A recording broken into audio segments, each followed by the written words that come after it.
Hello दोस्तों, आनंद लेखनी blog में सबका हार्दिक स्वागत है। सबके मंगल भविष्य की कामना के साथ आज नवरात्रि का छठा दिन है दोस्तों, और माँ कात्यायनी के रूप में हम माँ के अवतार की पूजा करते हैं। आज कात्यायनी की पूजा 6 बजे से दोस्तों आज शुभ योग है, यानी आश्विन मास षष्ठी तिथि, मूल नक्षत्र है दोस्तों। शुक्रवार का दिन, दिशाशूल आज पश्चिम दिशा में है दोस्तों। शुक्ल पक्षी का शुभ अवसर है। आश्विन मास जैसे कि आप लोग जानते हैं, माँ कात्यायनी की पूजा से हमारे जीवन में सबसे पहले माँ कात्यायनी की पूजा करने से हमारे अनेक समस्याएं का समाधान होता है। किसी प्रकार के रुके हुए कार्य हों, व्याधित कार्य हों, जैसे विवाह या कोई शुभ कार्य नहीं हो रहा है तो उसमें वृद्धि होती है अगर माँ कात्यायनी की पूजा हम धार्मिक मान्यता हमारी है कि रुके हुए जो कार्य होते हैं उसमें माँ की कृपा से प्रत्येक स्त्री यानी जो कुमारियाँ होती हैं उनको अच्छे वर की प्राप्ति होती है, और विवाह की अनेक प्रकार की जो अड़चनें होती हैं वह दूर होती हैं। और ये वज्रमंडल की तरह अधिष्ठात्री देवी कहलाती है। और माँ कात्यायनी दोस्तों हमारे जीवन में सफलता की सबसे बड़ी प्रतीक है। माँ कात्यायनी की पूजा अर्थ धर्म काम मोक्षी की प्राप्ति हमें इससे होती है। इनकी आराधना से करनी माँ का आशीर्वाद रहता है, और इनकी पूजा से दोस्तों जैसे कि मैंने अनेक भाव बताए कि हमारे रुके हुए कार्य या बाधित कार्य तुरंत हमारी मनचाहा जीवन साथी भी इसमें मिलने का वरदान प्राप्त होता है। और ऐसी मान्यता है कि दोस्तों द्वापर युग में जब गोपियों ने श्री कृष्ण भगवान को पति रूप में पाने के लिए अनेक प्रकार की भक्ति पूजा आराधना और प्रेम भाव जगाई, माँ कात्यायनी की पूजा उन्होंने की थी, तो प्रेम प्रसंग का भी ये प्रतीक मानी जाती है। माँ कात्यायनी का दोस्तों मंत्र है काव्यायनो मुख पातुकां स्वाहा स्वरूपिणी ललाटी विजया पातु मालिनी नित्यं सुंदरिं कात्यायनी हृदयं पातु जया शुभकामिनी या देवी सर्वभूतेषु माँ कात्यायनी नमस्तुस्ते नमस्तस्ते नमस्तस्ते नमो नमः। या देवी सर्वभूतेषु माँ कात्यायनी रूपेण संस्थिता नमस्तस्ते नमस्तस्ते नमस्तस्ते नमो नमः। इस प्रकार माँ कात्यायनी गोधूली बेला कहलाते हैं दोस्तों। गोधूली बेला भी कहते हैं, यानी अनेक प्रकार के जो हमारे वस्त्र धारण करके दीपक और पीले पुष्पों से माँ को अर्पण करने चाहिए, पीले वस्त्रों का धारण करना चाहिए। और विशेष प्रकार से दोस्तों कात्यायनी महामाई या महायोगिनी ईश्वरी नंद गोपसुती देवी, इस प्रकार से माँ कात्यायनी या देवी सर्वभूतेषु कात्यायनी नमस्तस्यै नमस्तस्यै नमस्तस्यै नमः। या देवी सर्वभूतेषु कात्यायनी रूपेण संस्थिता नमस्तस्यै नमस्तस्यै नमस्तस्यै नमो नमः। इस प्रकार से दोस्तों हम 3 बार, 11 बार या 108 बार अगर मंत्र का जाप करेंगे तो हमारे जीवन में नई प्रकार की सफलताएं मिलती हैं। जो हमारे कार्य बाधित होते हैं वो ठीक हो जाते हैं। ख़ास तौर से दोस्तों कन्याओं के लिए ये व्रत बहुत ही फायदेमंद है। माँ कात्यायनी का आशीर्वाद होता है तो उनको मनोवांछित फलों की प्राप्ति होती है।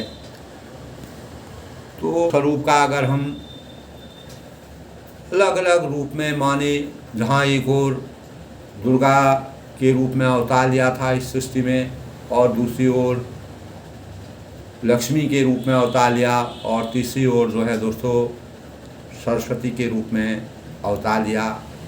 यानी माँ देवी जो हैं वह 9 अवतार में अपने अलग अलग भावों को इस समाज के अनुसार, इस प्रकृति के अनुसार, सृष्टि के अनुसार जिस प्रकार के भाव होते हैं उस प्रकार के भावों से अपना बचाव करती हैं। और यही जो स्त्रियों को यही प्रेरणा मिलती है दोस्तों कि हम माँ के स्वरूप के अनुसार अपने हृदय मंदिर में माँ के स्वरूप को बसाएं, अपने अंतर्मन में बसाएं और अंतर्मन में बसा करके हम माँ के स्वरूप का अगर हम सही ढंग से उनका स्मरण करेंगे, उनको याद करेंगे, शांत मन से उनका ध्यान लगाएंगे तो जो आप चाहेंगी, जिस प्रकार का आप परिवेश चाहेंगी वैसा आपके जो आप लक्ष्मी के रूप में अवतरित होने हो जाएगा, सरस्वती के रूप में अवतरित हो जाएगा, दुर्गा के रूप में अवतरित, चंडी के रूप में अवतरित होंगे। सभी प्रकार की जैसा परिवेश होगा उस अनुसार माँ ने उस प्रकार के अवतार लिए हैं। इसी प्रकार की प्रेरणा जो है हमारे सृष्टि में या हमारे संस्कारों में नीड होते हैं। इससे हमें दोस्तों सबसे बड़ी चीज़ होती है आत्मबल मिलता है। माँ का आशीर्वाद हमारे लिए प्रत्येक स्त्री मात्र के लिए बहुत ही आत्मबल का प्रेरणा है। और माँ का आशीर्वाद जिस स्त्री पर हो जाता है वह जिस प्रकार के रूप को धारण करे उस प्रकार के रूप को आच्छादित कर सकती हैं। लक्ष्मी की भी द्योतक हैं, सरस्वती की भी द्योतक हैं, दुर्गा की भी द्योतक हैं, काली की भी द्योतक हैं। यानी सभी प्रकार के रूप माँ स्त्री के रूप में माँ ने अवतार लिया था। और इसीलिए प्रत्येक स्त्रियों को अपने मनोवांछित फलों को प्राप्त करने के लिए, अपनी शक्ति को उजागर करने के लिए माँ का आशीर्वाद प्राप्त करना चाहिए। अगर जिस पर माँ का आशीर्वाद हो जाता है वह मनोवांछित फलों की प्राप्ति हो जाती है। इसी अनुक्रम में दोस्तों हमारे जीवन में तभी कहा जाता है दोस्तों, धीरे धीरे देवना धीरे सब कुछ हो। माली सींचे 100 घड़ा ऋतु आए फल हो। यानी कबीर धीरज धरी हाथी मन भर खाए, टूक एक के कारणे स्वर्ण घरे घर गए। मैं मेरी जब जाएगी तब आएगी, और जब यह निश्चय हो जाएगा तब पाओगे तौर। बहुत गई थोड़ी रही व्याकुल मन मत होई, धीरज सबको मित्र है करी कमाई को। इस प्रकार से दोस्तों हमारे जीवन में साधना में अधीरता एवं शीघ्रता कभी नहीं करनी चाहिए। धैर्य की आवश्यकता से साधना फलीभूत होती है। उसी प्रकार के भाव इस कविता में, इस भाव में, इस रचना में कबीरदास जी ने अपने मन से कहा कि हे मन धैर्य धारण कर, धीरे धीरे सब कुछ जो होने योग्य हो वह हो जाता है। धीरे धीरे देवनो धीरे सब कुछ हो। माली सैकड़ों घड़े जल सींचता है। जिस प्रकार माली होता है वह सैकड़ों घड़े जल सींचता है, परंतु समय आने पर ही उसमें फल लगता है। जब समय आता है, वक्त आता है, तभी उसमें फल की प्राप्ति होती है। यानी हम अपने जीवन में अनेक प्रकार के कार्य करते हैं, उन कार्यों का फल हमको तभी मिलता है जब वक्त हमारे सामने आता है, उसका परिणाम आता है, तब वह हमारे सामने आता है। तुरंत दोस्तों किसी भी कार्य की प्राप्ति, किसी भी फल की प्राप्ति तुरंत नहीं होती है। यानी कहने का मतलब है धैर्य धारण करने से अपने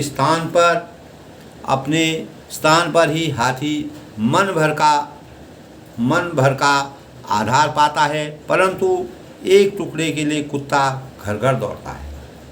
तभी कहा है माली सींचे सौ गड़ा जिदु आए पल होय, कभी धीरज धरे हाथी मन भर खाए, टूक एक के कारणे श्वान घरे घर जाए।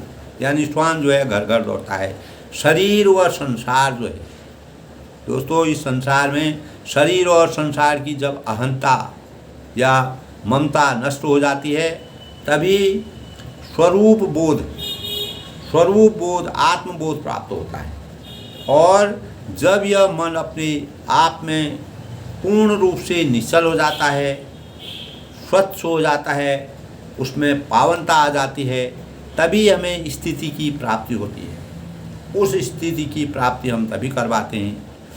बहुत बीत गया, थोड़ा और बाकी है, मन में अधीर मत हो, मन को अधीर मत बनाओ, धैर्य ही सबका मित्र है। अगर हमारे अंदर धैर्य होगा, वही हमको सही मार्ग पर ले जाएगा, वही हमारा मित्र का द्योतक है, वही हमारा साथ देगा।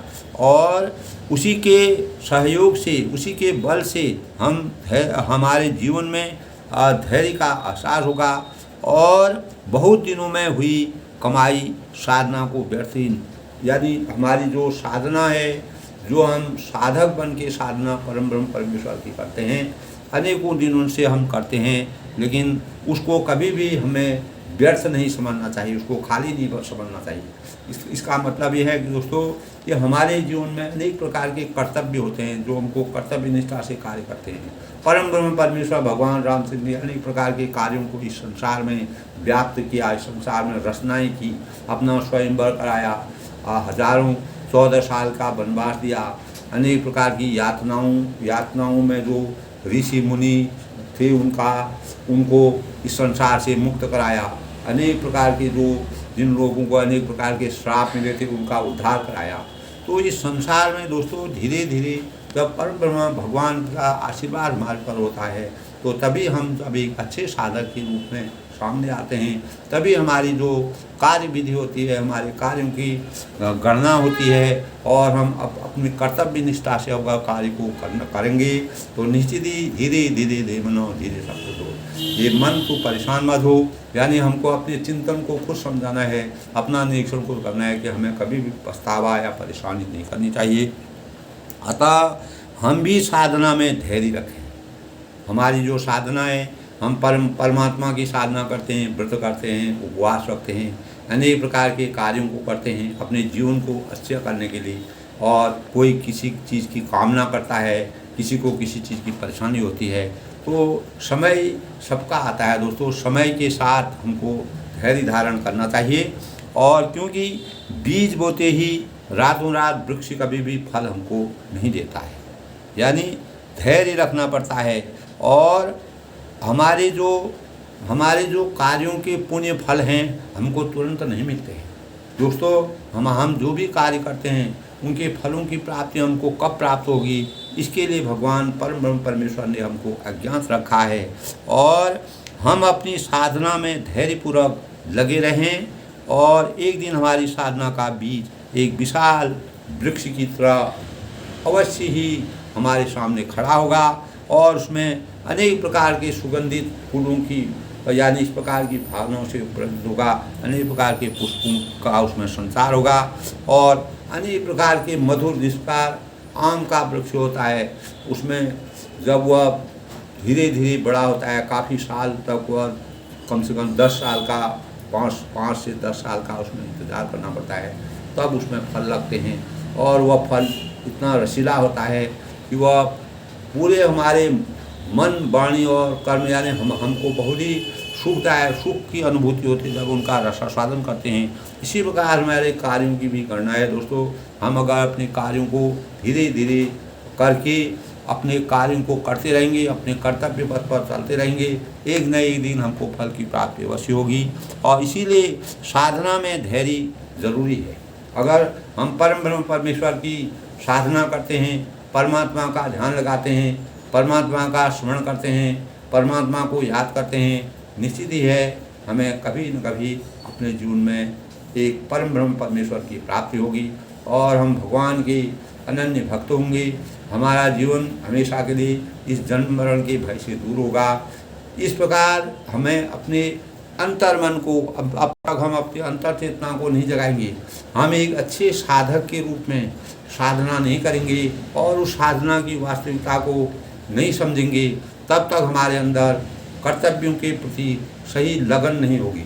हम अगर अपने कर्तव्यों के प्रति मन वचन और कर्म से संलग्न रहेंगे, इसी प्रकार परम ब्रह्म परमेश्वर भगवान रामचंद्र जी की प्राप्ति के लिए सीता जी ने मन वचन और कर्म से रामचंद्र जी का अपने अंदर एक साधना के रूप में साधक बन करके उनका मनन किया। इसी प्रकार पार्वती ने शिव जी का ध्यान लगाया, शिव जी की भक्ति में अनुरक्त रही। इसी प्रकार शिव और पार्वती के संवाद में अनेक प्रकार के इसके भाव मिलते हैं जो एक साधक की साधना का सच्चा प्रतिरूप है।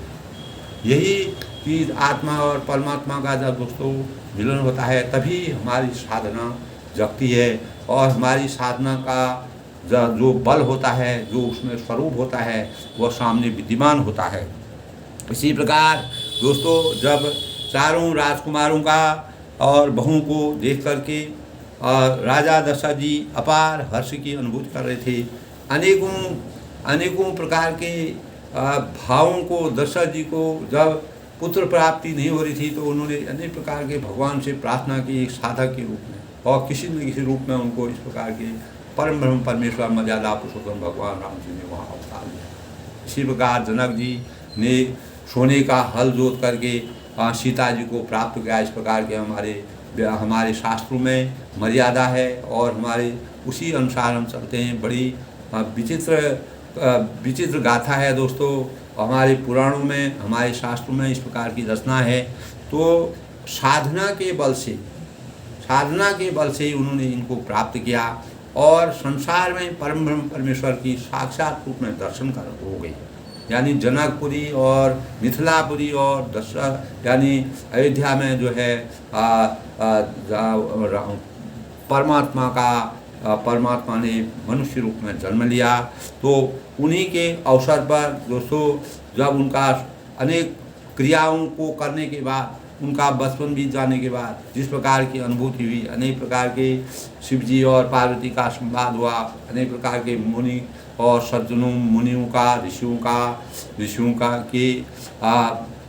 की पूजा अर्चना को और उनके भक्ति को, उनकी साधना को बचाने के लिए भगवान ने अनेक प्रकार से उनकी रक्षा की। वन में जा कर के और जैसे विश्वामित्र जी की रक्षा की, अनेक प्रकार की जो राक्षसी माया थी वह उनको परेशान करी थी। उसके बाद स्वयंवर को देखने के लिए वह ये परम ब्रह्म परमेश्वर की मर्यादा है दोस्तों।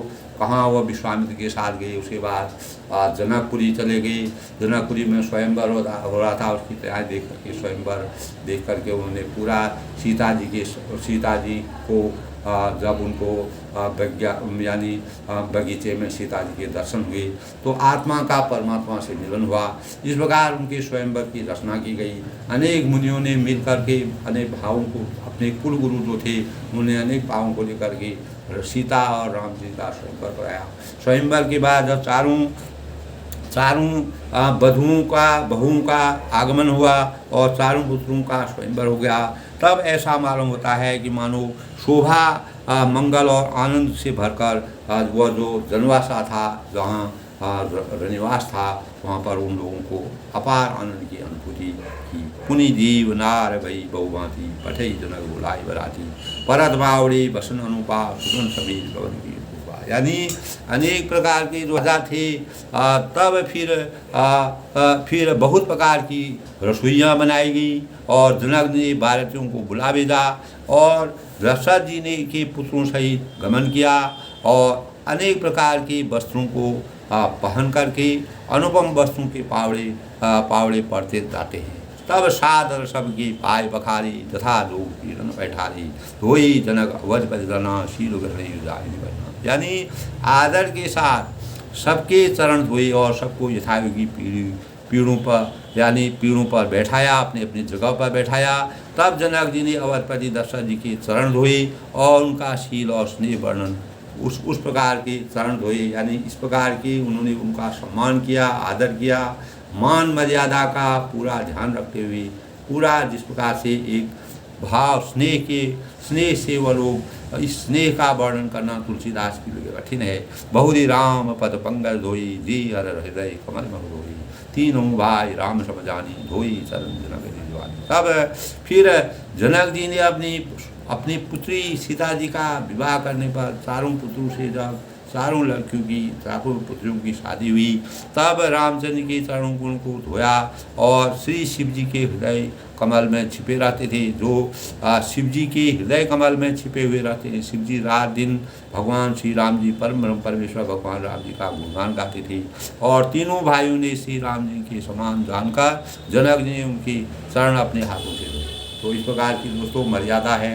जब शादी विवाह होता है तो जो पुत्री वर वधू पक्ष के लोग होते हैं, वह जो है उनके जो पिता होते हैं और पूज्य होते हैं, वो अपने उस प्रकार से चरणों को स्पर्श करके धोते हैं और उनके चरणों की रख देते हैं, उनको सम्मान दिया जाता है, उनको विष्णु भगवान का रूप दिया गया है। इस प्रकार आसन उचित सवन विधिनी, बोल शुभकारी सबलिनी, सादर लगे परन पनवारी, कनक कील मणिपान वरवारी। यानी राजा जनक जी ने सभी को उचित आसन दिए और सब परसने वालों को बुला लिया और आदर के साथ, जो पहले ज़माने में पत्तल होते थे, शुद्ध माने जाते थे, पवित्र के सूतक थे, उसमें भोजन परासा गया। मांगलिक पत्तों के सोने की कील लगाकर बनाए गए थे। जो इस प्रकार की रचना का तुलसीदास ने बड़ी मार्मिक वर्णन करा है। सुबोधन सुरभि सुरभि सुंदर स्वाद पुनीत, सन्महु कर सबकी परसी, तेग चतुर सुवार दिया विनीत। यानी चतुर और विनीत रसोई, सुंदर स्वादिष्ट और पवित्र प्रकार का भोजन बना था। दाल भात बनी थी, सुगंध और क्षण भर में सबके सामने परख कर। तो इस प्रकार से जो है भोजन जिस प्रकार से परोसा जाता है, अर्थात हमारे दोस्तों जो हमारे शास्त्रों की मर्यादा है, हमारे जो रीति रिवाज हैं, उसी का तुलसीदास जी ने इस प्रकार से वर्णन किया है। जो हमारे जीवन में अनेकों सालों तक हमारी क्या रचना थी, क्या हमारे विधि विधान थे, किस प्रकार से हम अपने कार्य को परिपूर्ण करते थे, उसको बड़े ही सुंदर मार्मिक ढंग से वर्णन किया है। पंच कवल करी जीवर लागी, गारी गान अति अनुरागी, भांति अनेक परि पकवानी, सुपो यानी चतुर और तो सब लोग पंचकौर करके, अर्थात प्राणायाम स्वाहा, अपानाय स्वाहा, व्यानाय स्वाहा, उदानाय स्वाहा और समानाय स्वाहा, इन मंत्रों का उच्चारण करते। जब भोजन किया जाता है, भोजन करने से पहले दोस्तों जब 5 कौर होते हैं उनको अलग रखा जाता है। ये प्राचीन समय का एक विधान है। उन पंचकौरों को परमात्मा के नाम पर खाने से पहले, भोजन करने से पहले उसको अलग रखा जाता है। तो उसमें इसी मंत्र का उच्चारण किया जाता है। प्राणाय स्वाहा, अपानाय स्वाहा, व्यानाय स्वाहा, यानी उदानाय स्वाहा और समानाय स्वाहा, इन मंत्रों का उच्चारण करते हुए पहले 5 ग्रास लेकर भोजन करने। तो उन मंत्रों के उच्चारण करने के बाद उन्होंने भोजन प्राप्त किया। और गाली का खाना सुनकर वे जो अत्यंत प्रेम मग्न हो गई। इस प्रकार से जो खाना थाली में जो खाना था उसको देख कर के वो प्रेम मग्न हुए। अनेकों तरह की अमृत के समान स्वादिष्ट पकवान परसे हुए थे, जिनका बखान अनेक प्रकार के व्यंजन बने हुए थे। उन व्यंजनों का रसास्वादन कर रहे हैं। और दोस्तों खाने से पहले परम ब्रह्म परमेश्वर अन्नम ब्रह्मा, तभी कहा है अन्न जो है ब्रह्म के समान हो है। अन्न से हमारा जीवन परिपूर्ण होता है, बिना अन्न के हम एक सेकंड नहीं रह सकते हैं। इसलिए दोस्तों जो पंचदेव होते हैं, पंचदेवों की आवाहन किया जाता है खाने से पहले। ये पहले की परंपरा थी। आज तो समय बिल्कुल परिवर्तन हो गया है दोस्तों। उस प्रकार की रीति रिवाज, उस प्रकार की विधि विधान, उस प्रकार की मर्यादा आज धीरे धीरे हमारे सामने से विमुख होते जा रही है, उसका ह्रास हो रहा है। इसी भावों से हमारे अंदर उस भोजन की, वही भोजन हमारे लिए अमृत स्वरूप बन जाता है।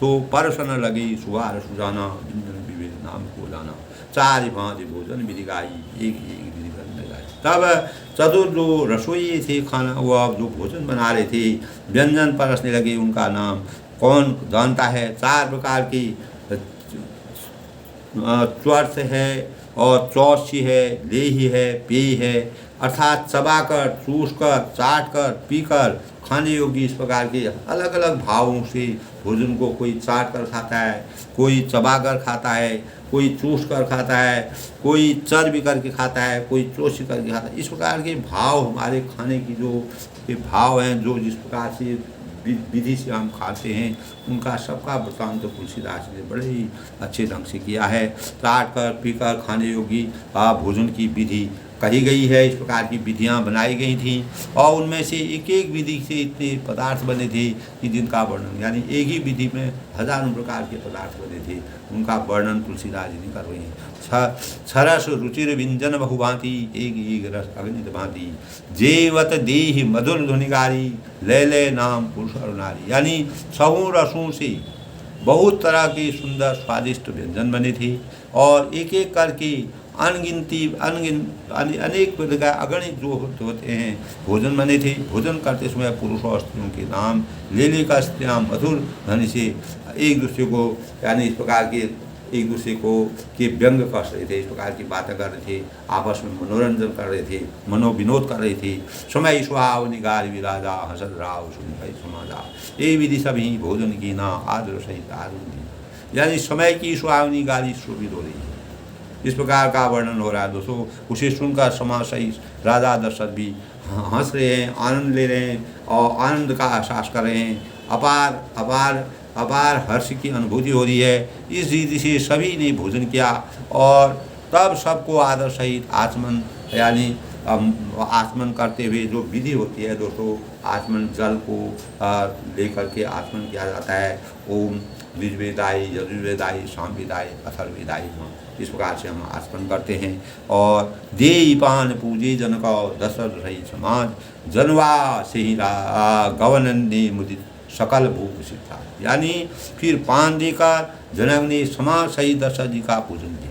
यानी पान जो होता है दोस्तों, कोई भी हमारे वहाँ शुभ शकुन होता है, अच्छे कार्य होते हैं, पान को सबसे अच्छा शुभ सूचक माना गया है, यानी अच्छा माना गया है, शुभ शकुन का द्योतक है। और दशरथ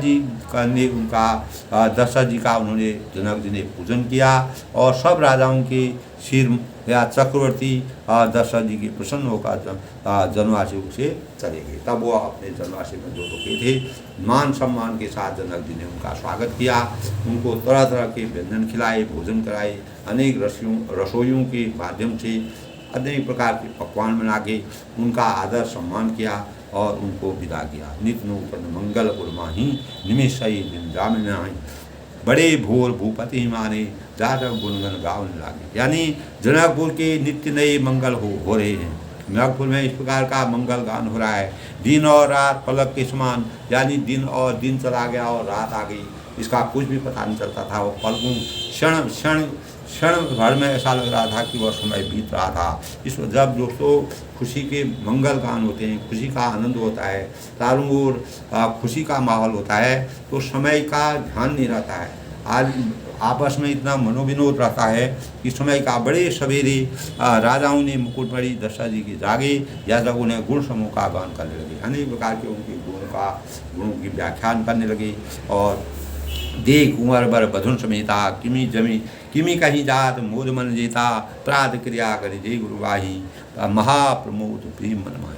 यानी चारों कुमारों को सुंदर वधुओं सहित देखकर उनके मन में अपार आनंद का एहसास हुआ, जिसका वर्णन करना तुलसीदास जी के बहुत ही कठिन है।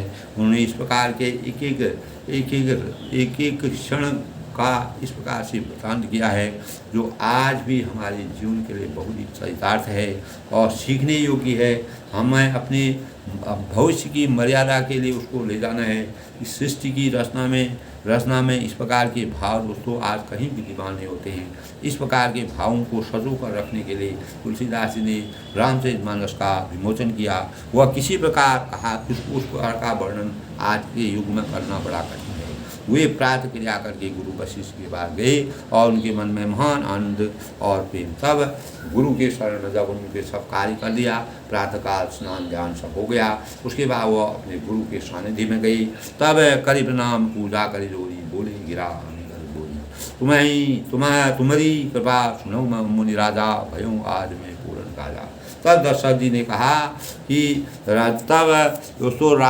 तब राजा ने अपार हर्ष की अनुभूति की और राजा ने प्रणाम सभी मुनियों का, जो ऋषि थे उनका पूजन करके फिर हाथ जोड़कर मानो अमृत से डुबोई ही वाणी, इस प्रकार की मधुर वाणी ऋषि मुनियों को का आशीर्वाद प्राप्त किया और आपकी कृपा से, और कहा कि आपके कार्य से, आपके प्रसाद से, आपके आशीर्वाद से और ये सब कार्य जो हैं पूर्ण हो गए हैं।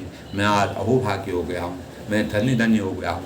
इतने ऋषि मुनियों का, इतने राजाओं का, इतने प्रजा का जो आशीर्वाद मुझे मिला है, उसके लिए मैं आपको धन्यवाद देता हूँ, आपका आशीर्वाद देता हूँ। तो अब सब विप्र बुलाए गोसाई, देव धीर सब बांध बनाई, सुने गुर करी महिपाल बढ़ाई, पुण्य पढ़ी बलबंद बढ़ाई। यानी हे स्वामिन, अब सब ब्राह्मणों को बुलाकर उनको सब तरह कपड़ों हैं, गहने हैं, सजी हुई गायें दीजिए। यह सुनकर गुरु ने राजा की बड़ाई करके फिर मुनिगणों को बुलाया। यानी पहले समय में क्या होता है दोस्तों, गोधन गजधन बाजिर, गोधन गजधन बाजिर, इस प्रकार के धन होते थे, रत्न होते थे और मणिमाणिक इस प्रकार के होते हैं। तो उनका राजा लोग दान करते थे, पुण्य करते थे, अपने को अहोभाग्य समझते थे। दान पुण्य की मर्यादा थी दोस्तों। इस प्रकार का दान जिसके बाद अधिक होता है, राजा लोग दान करते थे, पुण्य करते थे, आशीर्वाद पाते थे, अपने जीवन को मंगलमय करते थे, कल्याण का अनुभव करते थे। तो लोक कल्याण की भावना उसमें थी। उसी भावों को तुलसीदास ने व्यक्त किया है। वामदेव और देव ऋषि वाल्मीकि बाल, आए मुनिवर निकट तब कौशिका। तब वामदेव देवर्षि नारद वाल्मीकि हैं और जाबाली हैं, विश्वामित्र हैं आदि यशस्वी श्रेष्ठ मुनि समूह के समूह में आए। सभी प्रकार के ऋषि मुनियों को बुलाया, जो ज्ञानी थे, जो साधना में लीन थे, जो ब्रह्मचारी थे, जिनको भगवान परम ब्रह्म परमेश्वर के नज़दीक में रहते थे, उन सबको बुला करके उनका आशीर्वाद दिया। दंड प्रणाम सभी नुकी ने सभी। देखिए इस प्रकार की महिमा है, इस प्रकार की रचना है, इस प्रकार की मर्यादा के अनुसार परम ब्रह्म परमेश्वर भगवान रामचंद्र ने संसार को चेतना दी और वो तुलसीदास ने उसी चेतना को मानव जीवन के लिए एक चरितार्थ रूप में व्यक्त किया। जो आज के परिवेश में भी दोस्तों, अगर हम इस प्रकार की भावों को अपने ऊपर सजाएं, इस प्रकार की रचना करें, अगर ज़्यादा ना हो सके तो कुछ भी थोड़ा भी अगर हम करें तो हम निश्चित ही है कि कलयुग में अगर कोई भगवान का नाम भी लेता है तो वो भी अहोभाग्य हो जाता है। तो दोस्तों, यह जो है हमारे लिए राजा ने सबको दंडवत प्रणाम किया और प्रेम सहित पूजन करके उन्हें उत्तम आसन दिए, सबको बैठाया और लाभ उत्तम अनेक प्रकार की गायें हैं, कामधेनु के समान जो गायें थी, जो हमेशा पवित्र दूध देती थी, अच्छे स्वभाव की सुहावनी थी, वह मधुर थी। और गाय कहते हैं दोस्तों, गाय एक ऐसी चीज देते हैं कि इसका चरित्र गाय के समान है। गाय को सिधाई का सबसे बड़ा प्रतीक माना गया है, इसीलिए गाय को हम माता कहते हैं। माता के समान स्वरूप होता है गाय का। दोस्तों, हमारे वेदों में, हमारे शास्त्रों में, हमारे जो वेद हैं, शास्त्र हैं और हमारा जो सनातन धर्म है, उसमें गाय की महिमा बहुत ही है। गाय को माँ का रूप इसलिए दिया गया कि गाय इतनी सीधी होती है कि उसके चरित्र के लिए, चरित्र जो है कहते हैं कि ये गाय के समान है। तो गाय का स्वरूप, गाय का पूजन करना, गाय की सेवा करना, गाय गौ माता के समान अपने चरित्र को बनाना, ये इससे महान फल प्राप्त होते हैं। हमारा जीवन सार्थक हो जाता है। हम इहलोक और परलोक में वास्तव में धन्य के भागी हो जाते हैं। तब राजा ने इसी प्रकार, पुराने जो राजा होते थे दोस्तों, जो प्रतापी राजा होते थे, वो हर चीज़ की महिमा को जानते थे। तब सब विधि सकल अलंकृत कीनी बंदीनी करा देवी नहीं सब विधि राहु देवों यानी उन सबको सब प्रकार से गहनों कपड़ों से सजाकर राजा ने प्रसन्न होकर अनेक प्रकार के भूदेव ब्राह्मणों को, जो ब्राह्मण थे, उनको भू दान किया। और राजा बहुत तरह से विनती कर रहे हैं कि जगत में मैंने आज भी जीने का लाभ पाया है, यानी आज ही मुझे इस प्रकार का सौभाग्य प्राप्त हुआ है कि मेरे चारों पुत्रों की का विवाह हुआ है और 4 बहुएं मुझे प्राप्त हुई हैं। और संसार में दोस्तों अगर इस प्रकार की छवि होती है, हर्ष का विषय होता है, उसी प्रकार हमको अपने स्वरूप को, यानी हमारे पास कोई चीज़ होती है उसको अगर हम बांट करके एक दूसरे से मिल करके उसको अगर जो उसका दान पुण्य करें, लोक कल्याणकारी कार्य करें, तो वह जो है हमारे जीवन को अहोभाग्य कर देता है। क्या दशरथ जी जीवन भर यानी हमेशा के लिए तो नहीं रहे, और वैसे ही दशरथ जी नहीं रहे तो कहीं न कहीं वह चले गए, लेकिन परम ब्रह्म परमेश्वर भगवान रामचंद्र का उन पर आशीर्वाद हो गया। वह इस जन्म मृत्यु के भय से दूर हो गए और मोक्ष की प्राप्ति हो गई। इसीलिए पाय आशीष महिष नंदा दी बोल मुनि बंदा कनक वसन मुनि है गई चंदन दी बूझ रविकुल, यानी ब्राह्मणों ने आशीर्वाद पाकर राजा आनंदित हुए। तो ब्राह्मणों का आशीर्वाद जब सभी लोगों ने, जिनके जो भगवान के नज़दीक थे, भगवान के साधक थे, उनका आशीर्वाद प्राप्त किया। और अनेक प्रकार के जो याजक थे उन्होंने उनके समूह को बुलाकर उनकी दृष्टि से पूछकर अनेक प्रकार के सोना है, वस्त्र है, और घोड़ा, हाथी, रथ, जो भी इस प्रकार की चीज़ें होती थी, सूर्य कुल को आनंदित करने वाले दशरथ जी ने दी। तो सूर्य कुल का नाम आगे करने के लिए दोस्तों, अपने कुल की रक्षा करने के लिए, अपने कुल की मर्यादा को बढ़ाने के लिए, अपने कुल के स्वरूप को ऊंचा करने के लिए इस प्रकार के दान पुण्य, इस प्रकार के भाव संसार में रखे जाए। इसीलिए भगवान मर्यादा पुरुषोत्तम भगवान रामचंद्र ने मानव रूप में इसीलिए जनक दशरथ जी के वहाँ जन्म लिया। इसका मेन का श्रेय यही है। चले पढ़त गावत गुण गाथा, जय जय जय दिन कर पुरना था, यही विधि गम राम विवाह उसाहू सकै न बरन स्वयं, यानी वे सब गुणा, यानी गुणानुवाद गाते, गुणों के अनेक प्रकार के गुणों से भावों से अपने भाव को व्यक्त कर आते हैं। सूर्य कुल के स्वामी की यानी सूर्य कुल के जो सबसे बड़े हैं दशरथ जी हैं, उनकी जय हो करके उनका जय जयकार कर रहे हैं। और सब प्रकार से रामचंद्र के विवाह का उत्सव मनाया जा रहा है, उनके उत्सव की खुशियाँ मनाई जा रही हैं। और हजारों मुखों में शेष जी भी उसका वर्णन नहीं कर, यानी हजारों मुखों वाले जो शेषनाग जी हैं वो भी रामचंद्र के विवाह का और इस सौंदर्य का वर्णन नहीं कर सकते हैं।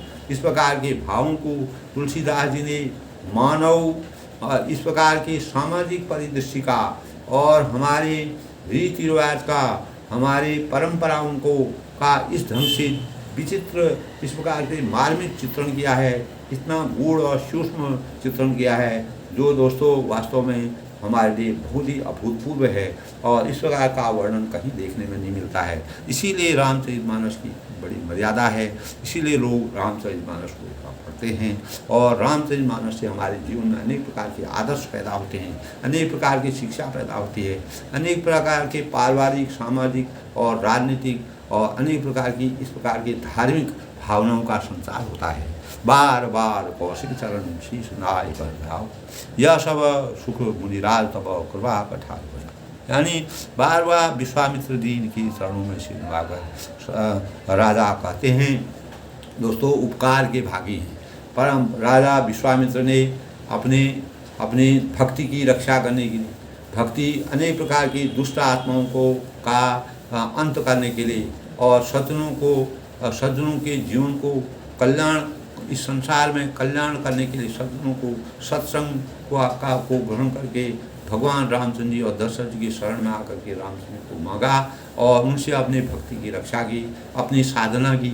उसी साधना का फल भगवान परशुराम और यानी विश्वामित्र जी को प्राप्त हुआ। और विश्वामित्र जी जो है रामचंद्र जी और जो है अपनी मर्यादा के अनुसार, मर्यादा पुरुषोत्तम भगवान परम ब्रह्म अंतर्यामी होने पर भी बिना गुरु की आज्ञा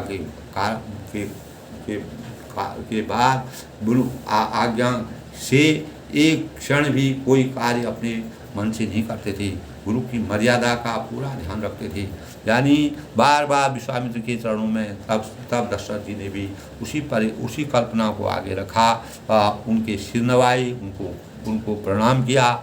और मुनिराज, यह सब शुभ आपके ही कृपा कटाक्ष का प्रसाद है, आपके आशीर्वाद, आपका प्रसाद है। दोस्तों, जब हमारे जीवन में अच्छाई आती है तो हम अगर कोई सेवा करते हैं, अच्छे भाव करते हैं, अच्छे कहीं से अगर हमको अच्छे भाव, हमारे सबसे बड़ी चीज़ होती है दोस्तों, भगवान भाव के भूखे होते हैं। अगर हमारे अंदर अच्छे भावों का संचार होता है, वही हमारे जीवन के लिए सबसे शुभकारी होता है। धन दौलत वैभव, ये तो दोस्तों ये तो भौतिकवादी चीज़ें हैं, आज हैं कल नहीं हैं। लेकिन हमारा जो भाव होता है, हमारा जो मन होता है, हमारी जो भक्ति होती है, हमारा जो प्रेम होता है, हमारे शब्दों में ही ब्रह्म व्याप्त है दोस्तों। वही ब्रह्म हमारी आत्मा में निवास करता है, उसी ब्रह्म को हमको उजागर करना है। परम ब्रह्म परमेश्वर रामचंद्र जी ब्रह्म थे, उन्हीं ब्रह्मों को दशरथ जी ने अपने मन में उजागर किया। उसी भाव से उनकी इस पूरी रचना को कर करके, उनके स्वयंवर करके इस प्रकार की प्राप्ति की, अहोभाग्य के धनी हो गए। अपने जीवन में इस प्रकार का आशीर्वाद उन्होंने मुनि से प्राप्त किया कि परम ब्रह्म परमेश्वर भगवान राम जी के दर्शन किए और इस यह लोक और परलोक को अपना धन्य हो गए। तो जनक सदैव शील कर रूति, नभ सब भांति सराह विभूति, दिन उठी विदा अवध परिमागा, राखी जनक सहित अनुरागा।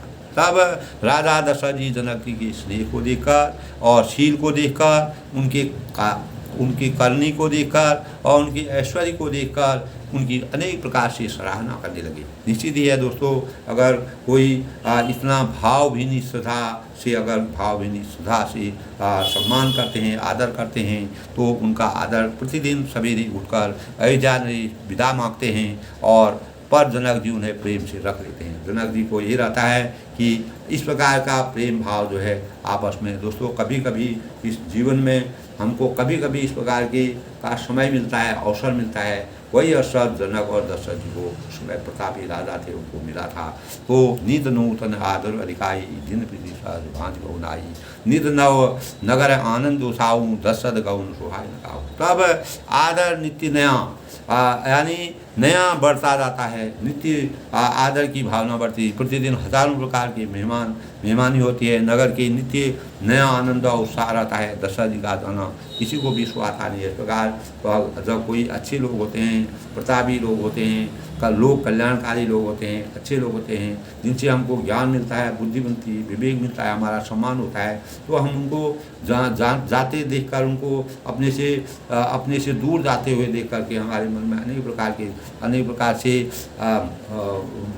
प्रकार के भाव व्यक्त करते हैं। हम ये सोचते हैं कि ऐसा सुहावना अवसर जो है हमको मिला हुआ है। बहुत दिवस बीते ही भांति, जनसनी बांधी बराधी, कौशिक सदा अनंत बजाई, कहा विधि। इस प्रकार बहुत दिन बीत गए थे और बाराती स्नेह की रस्सी से बंध गए थे। इस प्रकार अपार स्नेह का समूह उमड़ गया और प्यार का समूह उमड़ गया, भक्ति के भाव उमड़ गए और तब वह भक्ति के भाव में विलीन हो गई। तब विश्वामित्र और शतानंद ने जाकर राजा जनक को समझाकर कहा। तो राजा जनक ये सोचते थे ये लोग यहीं रहें, यानी पूरा समूह अच्छा रहा है, आनंद की अनुभूति हो रही थी, किसी प्रकार की कोई कमी नहीं थी।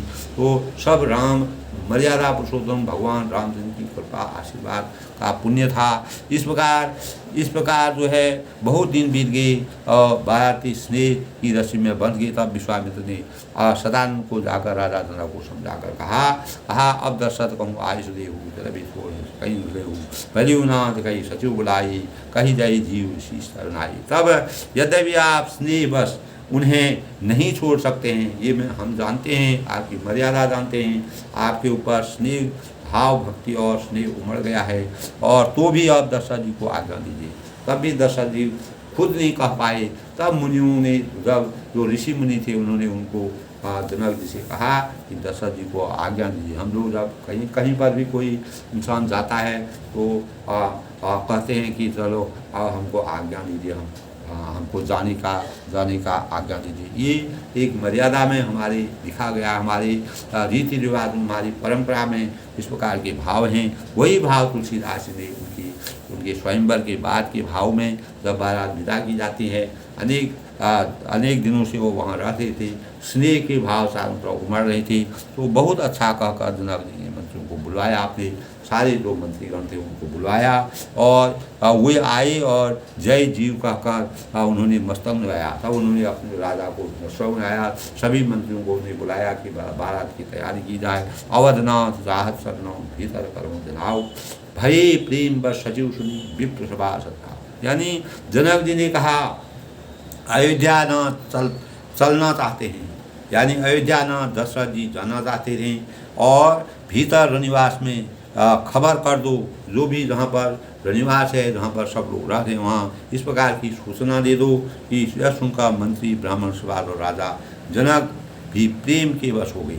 वह उनको भी मतलब अपार हर्ष का अनुभव हुआ। इस प्रकार से दोस्तों अपनी मर्यादा के अनुसार, अपने रीति रिवाज के साथ, अपनी परंपरा के अनुसार जिस प्रकार से राजा जनक जी ने दशरथ जी का अपार प्रेम भाव से, भक्ति भाव से, सम्मान से, आदर से इस समाज के लिए इस प्रकार के भाव प्रेरित किए, जो कि आज भी हमको प्रेरणा के सूचक हैं। इन्हीं भावों से हम सीखते हैं दोस्तों कैसे लोगों का सम्मान, एक दूसरे का सम्मान किया जाता है, कैसे लोगों को विदाई दी जाती है, किस प्रकार से हम एक दूसरे के साथ रहते हैं, किस प्रकार से हमारे अंदर भक्ति भाव जागृत होते हैं। और इन्हीं भावों से इस संसार में दोस्तों मानव जीवन पैदा होता है। अनेकों राजा आए, अनेक गए, कितने लोग आए, कितने चले गए, लेकिन जो सच्चे बीजों को, जो अच्छे वृक्षों को यहाँ पर वृक्षों का रोपण कर गए, उन्हीं वृक्षों की बदौलत आज यह सृष्टि चल रही है दोस्तों। नहीं तो ये सृष्टि आज कब की खत्म हो जाती, प्रकृति पलट जाती। तो इस प्रकार के भक्ति भाव, इस प्रकार के प्रेम भाव, इस प्रकार के आदर भाव, इस प्रकार की मान सम्मान और इस प्रकार की मर्यादा और इस प्रकार के जो हमारी परंपरा है, रीति रिवाज है, उसको तुलसीदास जी ने इस प्रकार से विचित्र वर्णन किया है। जनक जी और दशरथ जी के आपसी स्नेह और जो हृदय से हृदय मिलता है, मानव के अंतःकरण का सजीव चित्रण इस रामचरितमानस के माध्यम से किया है, जो आज के समाज के लिए, आज जो हमारे भावी पीढ़ी हैं, जो पश्चिमी सभ्यता की तरफ जा रहे हैं और जो अपने विचारों को बदल रहे हैं, जिनका खान पान बदल रहा है, जिनके भाव बदल रहे हैं, विचार बदल रहे हैं, कैसे मान सम्मान करना चाहिए, कैसे अपने को आगे बढ़ाना चाहिए, इस प्रकार के भावों की, इस प्रकार के संस्कारों को हमको सबसे आज की ज़रूरत है दोस्तों। इस प्रकार के भावों को हमको अपने संस्कारों में परिलक्षित करना चाहिए और उससे इस मानव समाज को जगाना चाहिए। तभी हमारा अस्तित्व इस संसार में रह पाएगा, इस सृष्टि में हम जी पाएंगे। यही प्रेरणा तुलसीदास जी ने अनेक भावों से, अनेक विचारों से, अपने साहित्यिक माध्यम, अपने शब्दों से एक एक रत्ती सूक्ष्म से सूक्ष्म वर्णन करके मानव चिंतन को जगाया है। मानव प्रेरणा को सजीव करने का ये भाव जगाए हैं। आज के अंक में दोस्तों इतना ही। कल फिर मिलते हैं। आगे बारात जाती है, स्वयंवर हो गया और जनक जी ने, दशरथ जी ने आज्ञा प्राप्त कर दी। तो इसी प्रकार दोस्तों रामचरितमानस से अनेक प्रकार की प्रेरणा हमको मिलती है। अगर इस प्रकार के भावों का हम वास्तविक रूप से गूढ़ अध्ययन करें, हमको एक एक चौपाई से, एक एक छंद से, एक एक दोहे से और एक एक श्लोक से ऐसा ज्ञान प्राप्त होता है दोस्तों कि हमारा मन विवल हो जाता है। इसी प्रकार जो लोग, मैंने इसीलिए पहले बताया दोस्तों, साधना में हमारा बहुत बड़ा बल होता है।